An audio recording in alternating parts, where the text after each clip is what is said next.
নামাজের পরে সবচেয়ে গুরুত্বপূর্ণ রোজা, সিয়াম, সওম। আল্লাহ বলেন, ইয়া আইয়ুহাল্লাযীনা আমানু কুতিবা আলাইকুমুস সিয়াম, হে ঈমানদার বান্দারা, তোমাদের উপর নামাজ, তোমাদের উপর সিয়ামকে, সিয়াম মানে রোজাকে ফরজ করা হয়েছে। এখন কোন ব্যক্তি মনে করতে পারে, আরে রোজা ফরজ, কেমনে রোজা? সবাই মিললে যদি একটা কাজ করি কষ্ট লাগে না, সবারই কষ্ট, তাহলে আমার কষ্ট নাই। আর সবাই আনন্দে আছে, আমি একা কষ্ট করি। সবাই অভাবের মধ্যে আছে, আমি অভাব, সমস্যা নাই। কিন্তু সবাই আনন্দ ফুর্তি, অভাব শুধু আমার মধ্যে। সবাই খাইবার পাইতেছে, শুধু আমি খাইতে পাই না, তো কষ্ট বেশি না? আর সবাই যদি খানা না থাকে, আমারও নাই, কি নাই, কষ্ট কম। এই জন্য আল্লাহ বলেন যে না, রোজা শুধু তুমি একা না খায়া থাকবা তা না। কামা কুতিবা আলাল্লাযীনা মিন ক্বাবলিকুম, যেরকম ভাবে ফরজ করেছি তোমাদের পূর্বের উম্মতের উপর, তারাও রোজা রেখেছে, তোমরাও রোজা রাখো। তারাও এই হুকুম ছিল, তোমাদের জন্যও এই হুকুম। তাহলে বোঝা গেল শুধু আমরাই কষ্ট করি না, পূর্বের মধ্যে কি করেছে, রোজা কষ্ট করেছে। তাছাড়া তারাও যখন করছে, তা আমরা কি পারবো, সহজ। এখন প্রশ্ন হলো, কষ্টটা কেন করব? এই যে সকাল থেকে নিয়ে সন্ধ্যা পর্যন্ত না খেয়ে থাকলাম, কোনো পান করতে পারি না, কোনো কিছুই না, লাভ কি? আল্লাহ বলেন, লাআল্লাকুম তাত্তাকুন, যদি তুমি রোজা রাখো, রোজা রাখলে পরে তোমার মধ্যে তাকওয়া, ক্ষুধা ভীরুতা, তোমার অভ্যন্তরীণ সংশোধন হয়ে কুপ্রবৃত্তি, রিপুকে কন্ট্রোল করার কারণে তোমার মধ্যে এক তাকওয়ার অর্জনের, ক্ষুধা ভীরুতা, আল্লাহ ভয় অর্জন করার একটা যোগ্যতার সৃষ্টি হবে। রোজা রাখলে পরে এটা হবে, আর এইটার দ্বারা তুমি আল্লাহ তাআলার নৈকট্য লাভ করতে পারবে। রোজার দ্বারা কি হয়? তাকওয়া অর্জন হয়। কি হয়? তাকওয়া অর্জন হয়। তাকওয়া কোথায় থেকে? কলবের মধ্যে থেকে।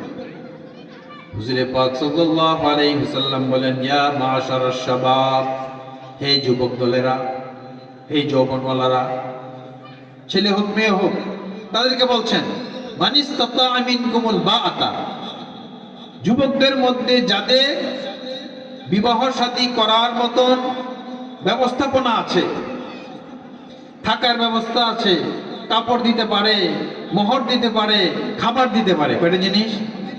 চারটা।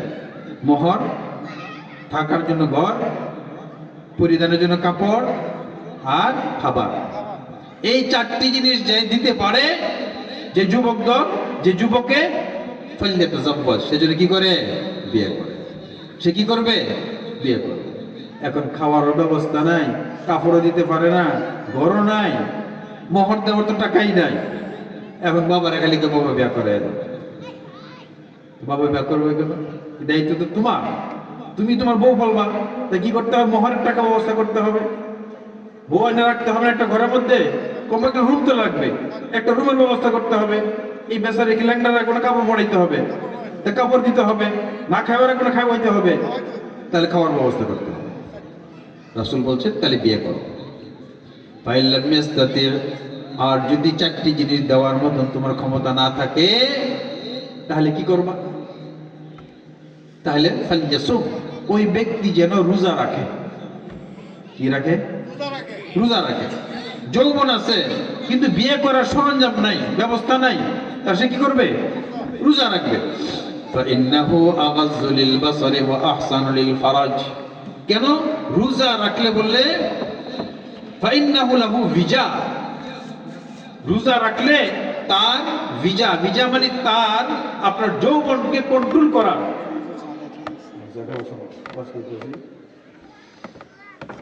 তাইলে এই যৌবনকে কন্ট্রোল হবে, যৌবনকে ভেঙে দিবে, যৌবনকে নষ্ট করে দিবে কোনটা? রোজা। আর রোজা রাখলে পরে চোখের দৃষ্টি হেফাজত হবে এবং লজ্জাস্থানের হেফাজত হবে। যখন লজ্জাস্থান, চোখের দৃষ্টি হেফাজত হলো, যৌবন কন্ট্রোল হলো, তখনই ওই ব্যক্তির মধ্যে তাকওয়া আসবে। তাহলে রমজানের রোজা সবার জন্য ফরজ। আর যারা বিয়ে করার মতন যোগ্য কিন্তু টাকা পয়সা নাই, তাদের কি করতে হবে? কিন্তু এরপরে কোনো গুনাহ করার কি নাই, সুযোগ নাই। গুনাহ করতে পারবে, হয়তো বিয়ে করো, টাকা পয়সা কামাই করে, আর না রোজা রাখো, মোবাইল নিয়ে খালি ঘুরবো আর ফটন ফটন করবো, আর বাবা তাই বিয়ে করে দিব, না, বাবার দায়িত্ব নেই। কার দায়িত্ব? ছেলে। বাবা যদি করা, এটা বাবার জন্য ভালো করলো, কিন্তু মূল দায়িত্ব কার? ছেলে। তো এই জন্যই এই যে রোজা রাখলে পরে তাকওয়া হয়। রোজা রাখলে পরে মানুষের সারা দিন না খেয়ে থাকে, না খেয়ে থাকার কারণে শরীরের ভিতরে যে রিপুগুলি আছে সেগুলো আস্তে আস্তে কন্ট্রোল হয়, চক্ষু আপনার হেফাজত হয়, লজ্জাস্তের হেফাজত হয়, এবং তার সব কিছুই খাবার কারণে যে উন্মাদনা ছিল বিভিন্ন বস্তুর সবগুলো কন্ট্রোল হয়ে তার মধ্যে তাকওয়ার সৃষ্টি হয়। তাই কি রাখতে হবে? রমজানের রোজা তো ফরজ, কিন্তু সারা বছর রোজা রাখলেও এই লাভ।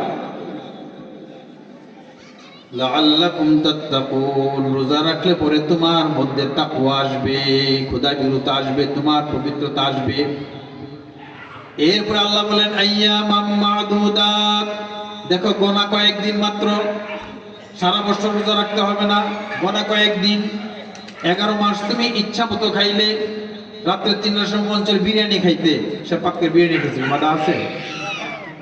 দুপুরে বেলা মন চাইলো ঠান্ডা খাইতে, খাইছে, সেমাই খাইতে, বাধা তো নাই।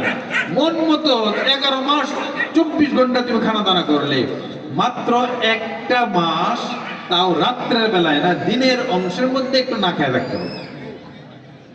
আইয়ামাম মাদুদাত, আরে মিয়া গোনা কয়েকদিন মাত্র। ফামান কানা মিনকুম মারিদান, এরপরেও কেউ মনে করতে পারে আচ্ছা গোনা কয়েকদিন রাখলাম, যে অসুস্থ হয়ে যায়, ওই ঢাকা যাই, সফরে যাই, 48 মাইল দূরে যাই, তাহলে আমি কেমনে রাখবো? আল্লাহ বলেন তাও বিধান আছে। ফামান কানা মিনকুম মারিদান, তোমাদের মধ্যে যদি কোনো ব্যক্তি অসুস্থ হয়, আও আলা সাফারিন, অথবা সফরের মধ্যে গেছে, 48 মাইল, কয় মাইল? এর বেশি। ফাইদ্দাতুম মিন আইয়ামিন উখার, তাহলে ওই রোজার দিনের মধ্যে সফর করলে, রোজার দিনের মধ্যে অসুস্থ হয়ে গেলে, যে এই অসুস্থ রোজা রাখতে পারতেছে না, তাহলে পরবর্তী দিনগুলি কাজা করলেও চলবে। 3 দিন অসুস্থ ছিল, রোজা রাখতে পারে নাই, রমজান পরে কি করবে? 3 দিন কাজা করবে। সফরে গেছিল 2 দিন, রোজা রাখতে পারে নাই, অসুবিধা নাই, রমজান পরে কি করবে? আরেকবার আমি তো এমন দুর্বল, বুড়া থুরথুরা, শাইখে ফানি হয়ে গেছি, আমার তো পর কম লাগে, হুসটুস নাই, তো না খেলে আর মেরেই যায়, আছে না এরকম? আল্লাহ বলেন ওয়ালাল্লাযীনা ইউতীকুনাহু, যে সমস্ত ব্যক্তি রোজা রাখার সক্ষমতাকে হারিয়ে ফেললো, সাল্লা মাখাস, তাকাতকে হারিয়ে ফেললো, শক্তি রোজা রাখার নেই, কেন? অসুস্থ হয়ে গেছে, আর সুস্থ হওয়ারও সম্ভাবনা নাই, অথবা বয়সেতে বেশি হয়ে গেছে, এই ব্যক্তি সুস্থ হয়ে পরে আবার কাজা করবো এই আশা করা যায় না, স্বাস্থ্যের অবস্থা এরকম। ফাফিদিয়াতুন, তাহলে তাকে ফিদিয়া দিতে হবে। রোজার বদলে কি করতে হবে? ফিদিয়া দিতে হবে। রোজা রাখতে পারে না, কি করতে হবে? যে রোজা রাখতে পারবে তাকে কাজা করতে হবে, আর যে কোনোদিনই আর কাজা করতে পারবে না, এরকম দুর্বল হয়ে গেছে, কি করতে হবে? ফিদিয়া কি? তোয়ামু মিসকিন, আল্লাহ বলেন 1 মিসকিনের খানা, 1 মিসকিনের খানা। আমরা কয় বেলা খাই? 3 বেলা খাই। দিনে কয় বেলা খাই? আমার 1 রোজার বদলা একটা মিসকিনকে একদিনের 3 বেলা খানা দিতে হবে। কয় বেলা খানা দিতে হবে? এখন তাকে খাওয়ান, ইফতারি খাওয়ান, রাত্রে খাওয়ান, সেহরি খাওয়ান, বাস হয়ে গেল। অথবা পরবর্তীতে খাওয়াবেন, তাহলে সকালে নাস্তা দেন, দুপুরে খানা দেন, রাত্রে খানা দেন। এই যে একদিন 3 বেলা খানা এলে কি হবে? 1 রোজা ফিদিয়া। কোন ব্যক্তির জন্য? যে ব্যক্তি এত দুর্বল হয়েছে, বৃদ্ধ হয়ে গেছে, যে আর সুস্থ হইয়া সবল হইয়া সে রোজা কাজা করবে এই ক্ষমতা নাই। এইটাকেই কি পরিমাণ দিতে হবে যদি কেউ হিসাব করতে চান? তাই কিসমিসের কথা আছে, 3.5 কেজি কিসমিস, 3.5 কেজি খেজুর, অথবা 3.5 কেজি পনির, হ্যাঁ, অথবা 2.25 আটা, সর্বনিম্ন 2.25 আটা। এই জন্য কেউ বলছেন যে 2.25 আটার দাম 100 টাকা কম বেশি, এটা দিলেও হবে। কিন্তু 100 টাকায় কি বাস্তবে একটা লোক 3 বেলা খাইতে পারে? যদি ভালো করে খাইতে হয় না, মোটামুটি হয়, তবু চলবে। তাহলে এক রোজার ফিদিয়া হলো কমপক্ষে পরে 200 আটার দাম, সত্তায় ফিতির যেটা, অথবা 3 কেজি 3.5 কেজি খেজুর, অথবা 3.5 কেজি কিশমিশ, অথবা 3.5 কেজি গম, জব ইত্যাদি। তো এটা রোজার বিধান, যে রাখতে পারবে না এছাড়া প্রত্যেকে কি করতে হবে? রোজা রাখতে হবে। হুজুর আকরাম সাল্লাল্লাহু আলাইহি ওয়াসাল্লাম ইরশাদ করেন, ইযা কানাত আউয়ালু লাইলাতিন মিন রমাদান, যখন রমজানের প্রথম রাত্রি হবে, মানে যেদিন চাঁদ দেখা যাবে, এই দিনে আল্লাহ তাআলা সুফিয়াতিশ শায়াতিন, শয়তানকে আল্লাহ তাআলা শিকলে আবদ্ধ করে দেন। অমারাদাতুল জিন, এবং অবাধ্য জিনগুলিকে শিকল আবদ্ধ করেন। অগুল্লিকাত আবওয়াবুল ওয়াফুতিহাত আবওয়াবুল জান্নাহ, এবং জান্নাতের প্রত্যেকটা দরজা আল্লাহ তাআলা ওই রাতে খুলে দেন। অগুল্লিকাত আবওয়াবুন নার, এবং জাহান্নামের প্রত্যেকটা দরজাকে বন্ধ করে দেন। ফালাম ইফতাহ মিনহা বাব, আর কোন দরজা খোলা হয় না। ওয়ায়ুনাদি মুনাদিন, ওই রমজানের প্রথম রাত্রে আল্লাহর পক্ষ থেকে আহ্বানকারী আহ্বান করে, ইয়া বাগিয়াল খায়রি আকবিল, হে ওই ব্যক্তি, যে ব্যক্তি নিজের জন্য কল্যাণ চাও, নিজের সফলতা চাও, নিজের লাভ চাও, উপকার চাও, আকবিল, এই যে মাস শুরু হয়ে গেল রমজান মাস, এই মাসের মধ্যে আগে বাড়ো, কাজ করো, আগে বাড়ো, ইবাদত করো, আগে বাড়ো। ইয়া বাগিয়াশ শাররি আকসির, হে ওই ব্যক্তি যে নিজের ধ্বংস চাও, নিজের ক্ষতি চাও, খারাপ কিছু চাও নিজের জন্য, আকসির, কমপক্ষে এই রমজান মাসের মধ্যে ক্ষান্ত করো। 11 মাস মন মতো খারাপ কাজ করেছো, কমপক্ষে আজকের মাস শুরু হয়ে গেল, রমজান মাসের মধ্যে কি করিও না? খারাপ করিও না। কারণ আপনি কোন ভাই, তুই তো নামাজ পড়ছিস না, কিন্তু শুক্রবার তো নামাজ ছাড়িস না। কারণ অন্যদিন নামাজ ছাড়ার চেয়ে শুক্রবার নামাজ ছাড়া কি মারাত্মক অন্যায়। তো অন্যদিন তো অন্যায় আছেই, সারা বছর গুনাহ করলো, কিন্তু রমজান মাসের মধ্যে গুনাহ করার কি আরো মারাত্মক অন্যায়। যেখানে আল্লাহ তাআলা সুযোগ করে দিলেন জান্নাতে যাওয়া, আল্লাহ তাআলা ক্ষমার সুযোগ করে দিলেন, সে ক্ষমা গ্রহণ করলো না, জান্নাতের ব্যবস্থা করলো না, উল্টা ওই ব্যক্তি আরো গুনার কাজ করে। রাসূল আল্লাহর প্রতি বলেন, আকসি, কমপক্ষে রমজান মাসের মধ্যে খারাপ কাজ করিও না, ক্ষান্ত হও, সিগারেট খাইও না, খানা খাইও না, কষ্ট করিও, কষ্ট করে হলে তুমি রোজা রাখো। কারণ এই রমজান মাসের মধ্যে যদি কোনো ব্যক্তি খারাপ করে, ভালো করলে যেরকম একটা নফলের দ্বারা 70 গুণ সওয়াব বেশি পাওয়া যায়, একটা ফরজ দ্বারা 70টা সওয়াব, ফরজের সওয়াব পাওয়া যায়, এখন গুনাহ করলেও তো এরকম পারবে না। কাজেই আকসি, কমপক্ষে তুমি এই মাসের মধ্যে খারাপ কাজ করিও না। ইয়া বাগিয়াশ শার, হে ওই ব্যক্তি যে নিজের ক্ষতি চাও, ক্ষতি করছে 11 মাস, আকসি, কমপক্ষে এই রমজান মাসের মধ্যে ক্ষান্ত হও। এইভাবে আল্লাহর পক্ষ থেকে প্রতি রাত আহ্বান করতে থাকে। হুজুর পাক সাল্লাল্লাহু আলাইহি ওয়াসাল্লাম ইরশাদ করেন, যখন রমজান মাসের প্রথম রাত্রি শুরু হয়, তখন জান্নাতের মধ্যে যে দরজা খুলে দেওয়া হয়, জান্নাতের পাতা, বিভিন্ন বস্তুর মধ্যে একটা ঝনঝনানি বাতাস, আনন্দ শুরু হয়। তখন জান্নাতকে জিজ্ঞেস করা হয়, কি জান্নাত, আজকে তো মস্তি আনন্দ কেন তোমার মধ্যে? জান্নাত বলে, আজকে এমন রাত শুরু হয়েছে, রমজান মাস, যে ব্যক্তি এই মাসের মধ্যে রোজা রাখবে, ইবাদত করবে, ওই ব্যক্তি আমার মধ্যে প্রবেশ করবে। তো এই যে রমজান মাসের রোজা অত্যন্ত গুরুত্বপূর্ণ। সামনে মাস আসতেছে, আর মাত্র 10-12 দিন আছে। 10-12 দিন কি বাকি আছে রমজান মাসে। এটা হলো ইবাদতের মাস। কিসের মাস? ইবাদতের মাস। 24 ঘন্টা ইবাদত। ইফতারি করলেন, আবার রেডি হইতে হইতে তারাবির নামাজ, এশার নামাজ, এশা পড়ে আসলেন, 4টায় আবার ঘুমাইলেন, শরীর ক্লান্তি দূর হইতে হবে। আবার রাত্রেবেলা উঠলেন, সেহরি খেলেন, ইবাদত বন্দেগী করলেন, আবার ফজর পড়লেন, আবার আরাম করলেন, আবার কিছু তেলাওয়াত করলেন, আবার জোহর তেলাওয়াত করলেন, জিকির করলেন, আরো কত ভালো কাজগুলি করলেন, আরামও করলেন। যখন পড়লেন, আরাম করলেন, আসর পড়লেন, ইফতারির অপেক্ষায় ইফতারি করলেন, নামাজ পড়লেন, এই যে 24 ঘন্টার রুটিন চলছে, এটা হলো ইবাদতের মাস। কিসের মাস? কাজেই সারা বছরের যত কাজ আছে 11 মাস আপনি কাজ করুন, আর 1 মাস এখানে কোনো কাজ নাই। দুনিয়া কোনো কি নাই, কাজ নাই। এই কাজগুলিকে ভাগ্যের আগে নিয়ে যান, অথবা রমজানের পরে ফেলাইয়া দেন। এইখানে শুধু রমজান মাসে ইবাদত করতে হবে। কিন্তু আমাদের দেশে রমজানের মধ্যে ঈদের যে বাজার, ঈদের যে কেনাকাটা, কাপড় সেমাই টেমাই ইত্যাদি, রোজা রাখে না কিন্তু কাপড় ঠিকই কিনতেছে, ঈদের আনন্দ সব ঠিক আছে, মূল জিনিস কি নাই? এটা তো বড় অন্যায় কাজ, অনেক অন্যায় কাজ। আল্লাহর নিকট এই সমস্ত কেনাকাটার কোনো মূল্য নাই। মূল্য হইল ইবাদত করা। কিসের? ইবাদত করা। অতএব এই রমজান মাসের মধ্যে ইবাদত বেশি বেশি করা। কি করা? বেশি বেশি করা।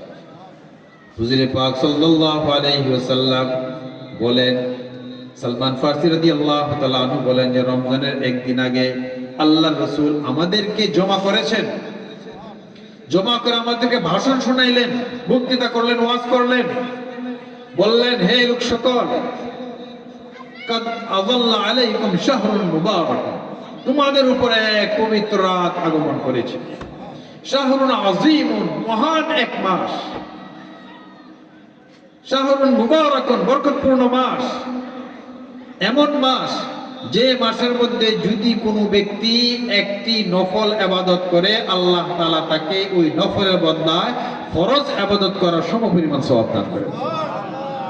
যদি কোনো ব্যক্তি ওই মাসের মধ্যে একটা ফরজ ইবাদত করে, রমজান ব্যতীত 70টা ফরজ ইবাদত করার সমপরিমাণ সওয়াব দান করেন। ফিহি লাইলাতুন, এই রমজান মাসের মধ্যে একটা রাত্র আছে যে রাত্র খায়রুম মিন আলফি শাহর, 1000 মাস। 1000 মাস ইবাদত করলে যে পরিমাণ সওয়াব হইতো, কয় হাজার মাস? 1000 মাসের সমান সমান 83 বছর 4 মাস। 83 বছর, এই 83 বছর 4 মাস ইবাদত করলে, লাগাতার ইবাদত করলে যে পরিমাণ সওয়াব হয়, এই কদরের রাত্রিতে এক রাত্রি ইবাদত করলে আল্লাহ তাআলা 83 বছর 4 মাসে কি করবেন?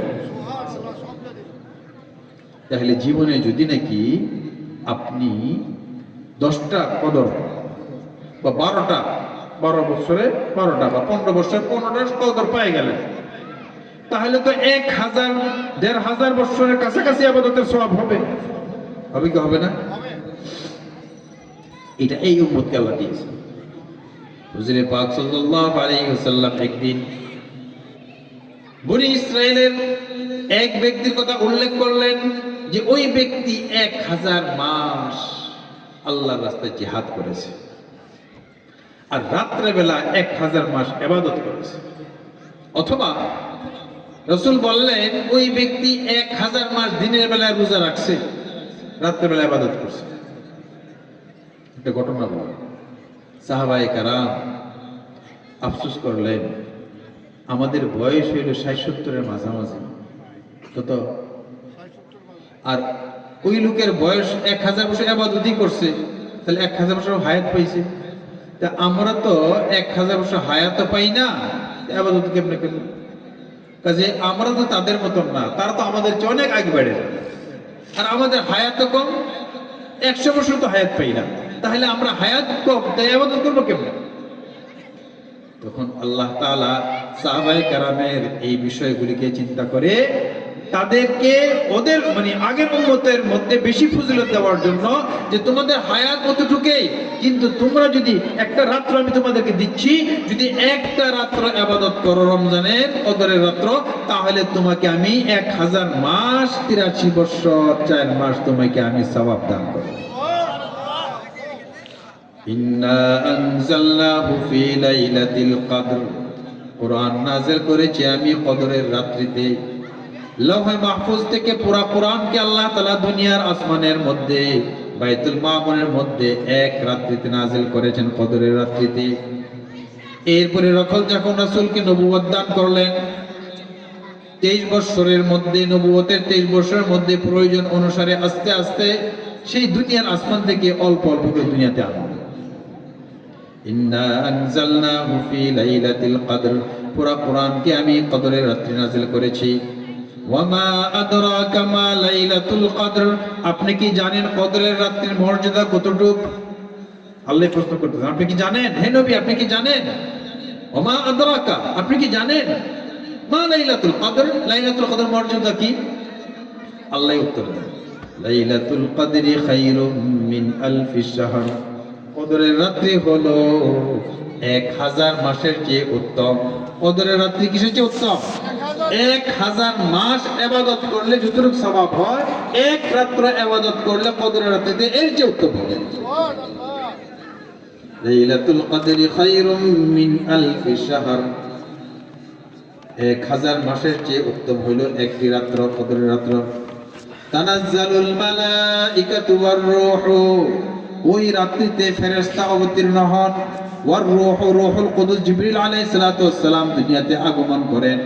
হাদিসের মধ্যে আসছে, ইজা কানাত লাইলাতুল কদরি, যখন কদরের রাত্রি হয় তখন নাযালা জিবরাইল, জিবরিল আলাইহিস সালাতু ওয়াস সালাম দুনিয়াতে আগমন করেন। ফি কাবকাবাতিন মিনাল মালাইকা, ফেরেশতাদের এক দলকে নিয়ে দুনিয়াতে আগমন করেন। এরপর ইউসাল্লুনা আলা কুল্লি আবদিন কাইমিন আও কাঈদিন, এবং ওই বিয়াজকুরুল্লাহ আযজা ওয়া জাল্লা, ওই রাত্রে যে কোনো বান্দাকে দাঁড়ায়া অথবা বসে বসে বান্দা আল্লাহর জিকির করে, আল্লাহর ইবাদত করে, তেলাওয়াত করে, ইস্তিগফার করে, এই ইবাদতের যে কোনো অংশের মধ্যে সে মশগুল আছে, ওই সমস্ত ব্যক্তির জন্য ওই ফেরেশতাদের দল দোয়া করে, আয় আল্লাহ আপনি এই বান্দার উপর রহম করুন। আমরা ইবাদত করি, ফেরেশতা আমাদের কি করেন? তানাজ্জালুল মালাইকাতু, ফেরেশতারা আসেন, ওয়ার রূহু, এবং রূহুল কুদুস জিবরিল আলাইহিস সালাম নেতৃত্বে আসেন। আয়েশা, ইউসাল্লুনা আলা কুল্লি আবদিন কাইমিন আও কাঈদিন ইয়াজকুরুল্লাহ আযজা ওয়া জাল্লা, যারা আল্লাহর জিকির করে, জিকিরে মশগুল, ইবাদতে মশগুল, তাদের উপর রহমতের দোয়া করতে থাকে। ইয়া হাত্তা মাতলাইল ফাজর, এরকম ফজর পর্যন্ত, সুবহে সাদেক পর্যন্ত এইভাবে কদরের রাত্রিতে তারা দোয়া করতে থাকে। তো এইরকম যদি আমরা পুরো মাস ইবাদত করি, সেই মাসের মধ্যে তো কদর তো অবশ্যই পাবো। আর যখন এরকম একটি, দুইটি, পাঁচটি, 10টি, 15 বছরে রাত্রি পাবো, তাহলে তো আমরা 1000 বছর বয়স পাইছি, 50-60 বছর, কিন্তু 1000 বছরের চেয়ে বেশি ইবাদত করি, মানে সওয়াব বেশি পাবো কি পাবো না? কাজে এই গুরুত্বপূর্ণ সময়টা আমাদের নষ্ট করা উচিত না। দুনিয়ার ব্যবসা, দুনিয়ার অন্য কিছু করব যতটুকু প্রয়োজন, আগ পিছ করে করি। এই রমজান মাস তো সবসময় আসে না, বছরে একবার আসে। আর আমি যদি অবহেলা করে এটা পার করে দেই, কাজে না লাগাই, তাহলে কিন্তু আমার আপনার ইবাদত সংখ্যা বাড়বে না। আমি দৈনিক একটা ইবাদত করে কয়টা বাড়বো? আর একদিনের ইবাদত যদি আমি 80 বছর, 83 বছর, 84 বছর ইবাদতের সওয়াব পাই, তাহলে এরকম 8-10টা পাইলে তো আমার জীবন কি হয়ে গেল? সফল হয়ে গেল। কাজেই কদরের রাত্রি পড়ার যে চেষ্টা করবো কিনা, তারাবির নামাজ পড়বো। কিসের নামাজ পড়বো? কয় রাকাত? 20 রাকাত। 20 রাকাত তারাবির নামাজ পড়বো। এটার জন্য আপনি প্রস্তুতি নেন আগে থেকে। আপনি খাবার টাবার যা যা লাগে, পানি টানি লাগে, সব রেডি করেন। এটা ইবাদত। এবং ইবাদত করতে গিয়ে কয় রাকাত? 20 রাকাত। হুজুর আকরাম সাল্লাল্লাহু আলাইহি ওয়াসাল্লাম একদিন ঘরের থেকে, রমজান মাস, সাহাবায়ে কেরাম মসজিদে আছেন, কিছু ইবাদত বন্দি করতেছেন, একা একা পড়ে। আল্লাহ রাসূল ঘরটার সাথে, মসজিদের সাথে কি, যারা হজ করতে গেছেন, মদিনায় গেছেন, ওই যে মসজিদের সাথে কবর রাসূলের রওজা না, এই রওজাটাই ছিল বাড়ি। এইখান থেকে আয়েশা দেখতে পেলেন সাহাবায়ে কেরাম আছেন, আল্লাহ রাসূল নামাজ পড়ালেন। নামাজ পড়ানোর পর পরদিন সকালবেলা চর্চা হইল, আল্লাহ রাসূল নতুন একটা নামাজ শুরু করেছেন, 5 ওয়াক্ত না, নতুন একটা নামাজ। পরের দিন যারা যারা শুনছে তার আবার অনেক লোক আসছে। আল্লাহ রাসূল দ্বিতীয় দিন বের হইলেন। বের হওয়ার পর লোক বেশি, নামাজ পড়াইলেন। তৃতীয় দিন আরো বেশি চর্চা হয়েছে। তখন তৃতীয় দিন অনেক লোক আসছে। অথবা চতুর্থ দিন রাসূল আসলেন, নামাজ পড়াইলেন। অথবা তৃতীয় দিন চতুর্থ দিন আসেন নাই, সাহাবায়ে কেরাম মসজিদ ভর্তি, 2 দিন আসছেন বা 3 দিন আসছেন, আজকেও আসবেন, নামাজ পড়াবেন, রাসূল আসতেছেন। কেউ এরকম করে, কেউ খেজুরের গুটলি নিক্ষেপ করলে আওয়াজ হয়, মানে আমরা আসি আপনি আসেন, এটা বোঝানোর জন্য। রাসূল আসেন একবারে ফজরের সময় এসে ফজর পড়াইলেন। ফজর পড়ায়া বলতেছেন, এই গত রাত্রে আমাকে আনার জন্য তোমরা যা যা করছো আমি বুঝতে পারছি, আমি ইচ্ছে কইরে আসি নাই, কারণ গত 2 দিন বা 3 দিন যে নামাজটা পড়াইলাম, এই নামাজ আল্লাহর নিকট এত পছন্দ হয়েছে, আল্লাহ এত খুশি হয়েছে, আমি ভয় করতেছিলাম আল্লাহ না জানি এই নামাজটাকে আমার উম্মতের উপর ফরজ করে দেন। কি করে দেন? আমি যদি আসি আর যদি কয় ওহি আইসা বলে 20 রাকাত ফরজ, তাহলে উম্মতে কঠিন হয়ে যাবে না? হবে কিনা? 5 ওয়াক্তই পড়ে না, আবার এই যে 20 রাকাত ফরজ হয়ে গেছে, তো পড়তেই হবে। তো এই ফরজ হওয়ার আশঙ্কায় আমি নামাজটা পড়ি নাই। বাকি ফরজ নামাজের যে এরকম সওয়াব আল্লাহ পছন্দ করেন, আল্লাহ খুব খুশি হয়েছেন, খুব খুশি হয়েছেন। কিন্তু রাসূল আর এসে জামাতে পড়েন নাই, কারণ এই কারণে পড়েন নাই, যদি আসতেন আর পড়াইতেন তাহলে কি হয়ে যেতে পারতো? ফরজ হইতো। ফরজ হইলে তো উম্মতের জন্য কি হয়ে যেত? সমস্যা হয়ে যেত। তখন রাসূল আর জামাতের সাথে পড়েন না, কিন্তু একা একা পড়ছেন। সাহাবায়ে কেরাম একা একা পড়ছেন। হুজুর সাল্লাল্লাহু আলাইহি ওয়াসাল্লাম দুনিয়া থেকে বিদায় হইলেন, আবু বকর সিদ্দিক একা একা পড়েছেন, সবাই একা একা পড়েছেন। এরপরে যখন উমর ফারুক রাদিয়াল্লাহু তাআলা খলিফা হইলেন, তখনও তিনি একা একা পড়ছেন প্রথম দিক। যখন সামলায় ফেললেন রাষ্ট্রের সমস্ত কাজ, স্বাভাবিক হয়ে গেল, গন্ডগোল নাই, তখন সাহাবায়ে কেরাম জমা করলেন, বললেন যে আল্লাহ রাসূল যে বলছেন, মান কামা রমাযানা ঈমানান ওয়া ইহতিসাবান, যে ব্যক্তি রমজান মাসে রাত্রে বেলা ইবাদত করবে ঈমানের আশা, সওয়াবের আশা, ঈমান রেখে, তাহলে আল্লাহ তার সমস্ত গুনাহ মাফ করে দিবেন। এই নামাজটা তো রাসূল 3 দিন বা 2 দিন জামাতের সাথে পড়েছেন, এরপর পড়েন নাই। এই কারণে যদি রাসূল পড়তেন তাহলে ফরজ হওয়ার সম্ভাবনা ছিল। এখন তো রাসূল নাই, ওহী আসবে না, ফরজও হবে না, তাহলে সেই নামাজ আমরা শুরু করি। ওনারা নিজেরা শুরু করেন নাই, কোন নামাজ? যে নামাজ নাকি রাসূল পড়েছিলেন জামাতের সাথে, ওইটা পড়ি। সমস্ত সাহাবায়ে কেরাম ঐক্যমত হইলেন, হ্যাঁ আমরা সেই নামাজটা পড়ি। এখন তো আর ওহীও আসবে না, নামাজ কি হবে না? ফরজ হবে না। তখন সমস্ত সাহাবায়ে কেরাম ঐক্যমত হইলেন, ইজমায়ে সাহাবা ঐক্যমত হয়ে এই 20 রাকাত নামাজ শুরু করলেন। কয় রাকাত নামাজ? সবচেয়ে বড় হাফেজ কারি ছিলেন উবাই ইবনে কাব রাদিয়াল্লাহু তাআলা আনহু। উবাই ইবনে কাব রাদিয়াল্লাহু তাআলা আনহুকে ইমাম বানিয়ে 20 রাকাত নামাজ পড়া শুরু করলেন। কয় রাকাত নামাজ? ওই জামানার থেকে নিয়ে এখন পর্যন্ত 20 রাকাতের নিয়ম আছে। 8 রাকাত তারাবির বলতে কোনো নামাজ নাই। 8 রাকাত হলো তাহাজ্জুদের নামাজ। কয় রাকাত? রমজানে 8 রাকাত পড়তেন, রমজান ছাড়াও 8 রাকাত পড়তেন তাহাজ্জুদের নামাজ।